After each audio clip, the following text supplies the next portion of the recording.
po ang eksena sa loob ng seminar. Sa loob ng TTC. Ayan po ang mga kasali sa seminar. Ito, kilala niyo po ito. Pakaway-kaway. Yours truly na nagsasalita. Wala po kaming magawa kasi break time namin. Hanggang mamaya, ganito lang po kami. Nangamit ng pit namin sa kakaupo. Imagine niyo po yun. Gaano kabigat ang sakripisyo na ginagawa namin. At sa loob yan ng isang linggo. Sa Monday pa siya makakaya. Ito po yung kasama ko, text lang ng text.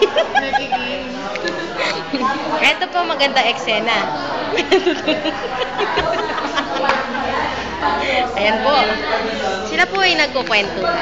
Ayan. Yan po sila. Kanya-kanya pong grupo.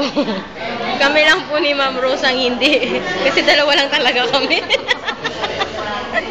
Ayun po yung grupo ng mga kababaihan. Meron pa lumarating. Ayan. Hindi po namin kilala itong mga to. Oh, meron nagko-computer, nagtuturuan. Ayan. Alam mo, totoo. Alam mo, totoo. Nagtuturuan sila. Pero ang totoo po nun, hindi sila marunong.